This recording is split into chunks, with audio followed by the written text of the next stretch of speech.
I'm shaking like a child. That's staying on, press record. I'm not used to caffeine.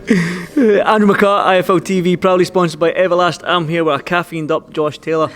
Josh, you've just came face to face with Jack Catterall. What did you see when you looked into his eyes, them couple of face to face? Nothing really. It's nothing really at all. It's miles away for the fight.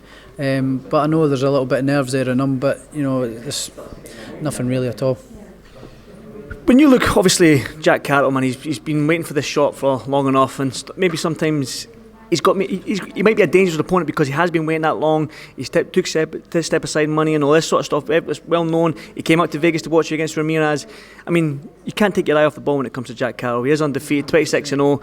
He seems hungry. He doesn't seem to be smiling at you when you're cracking a joke. He seems to be deadpan serious. I know you've said I'm sick of looking at your face, and you had a little smirk on your face and laugh, but Jack didn't seem to take it as funny. He seems to be here for business and business only. He's trying to be serious. He's trying to put on the face, but it doesn't faze me. I've been here and done it and wore the t-shirt many times, so I'm not bothered. I'm not bothered what he's trying to do. It's certainly not going to faze me anyway. But you're right, I'm not looking past him at all, underestimating him at all. He's a very good fighter, and I'd be stupid, I'd be a fool to be looking past him. Talk about looking past him, Josh. I mean, it's happened before in the past. Most notably, the biggest one's probably maybe Joshua Rees, that big upset, and then recently Teofimo Lopez and Kambosos. Lopez, all throughout the months I was in Vegas, when I was talking to him, it was either Devin Haney or you. Devin Haney never spoke really much about Kambosos. Even when I asked about Kambosos, he was looking beyond him, so to speak, and talking about fighting you, calling you these names, calling Devin Haney these names. Do you think he took off the ball? Because it's serious. If you do take your eye off the ball, then you know what can happen.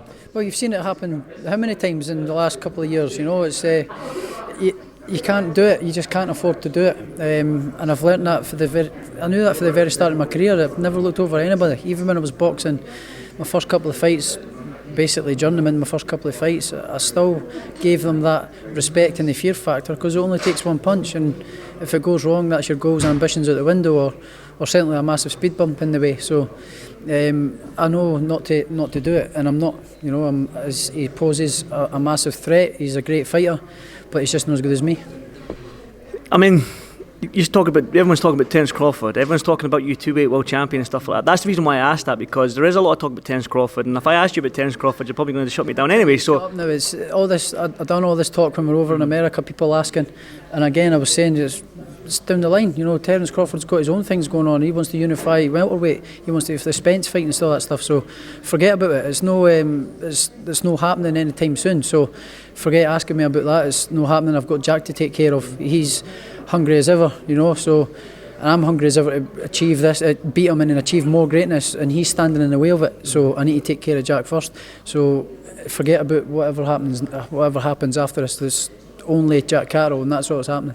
Josh, I was lucky enough to be in Vegas back in May when you become undisputed, and what I remember talking to you after the fight off camera in your room when we were getting ready to go and celebrate. The disappointment that you had that you couldn't bring 10,000 jocks over to Vegas with you, but you're going to let them have you're paying them back now, because you're going to have that England versus Scotland, like the England flag, the Scotland flag there, a big massive fight back at high. Where is your medal? She got the Scotland flag wrong on the poster. Has she?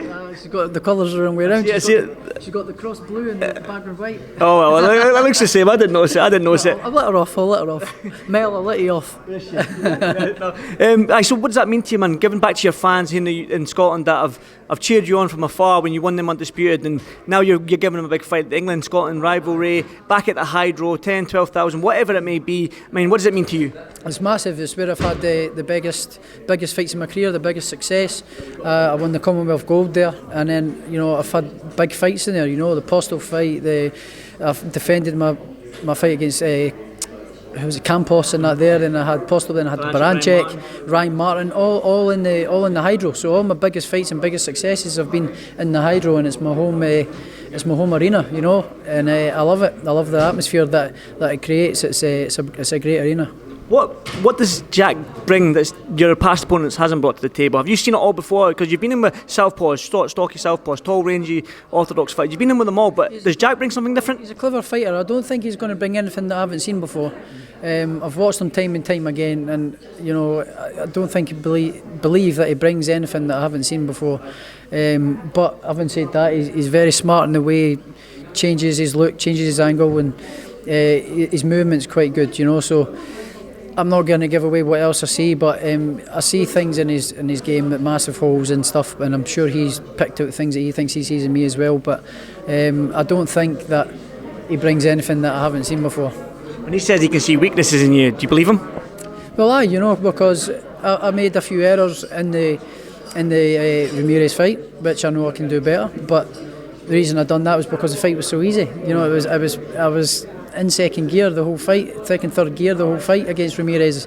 I never really had to get going that much. Halfway through the fight, my hands were hurting.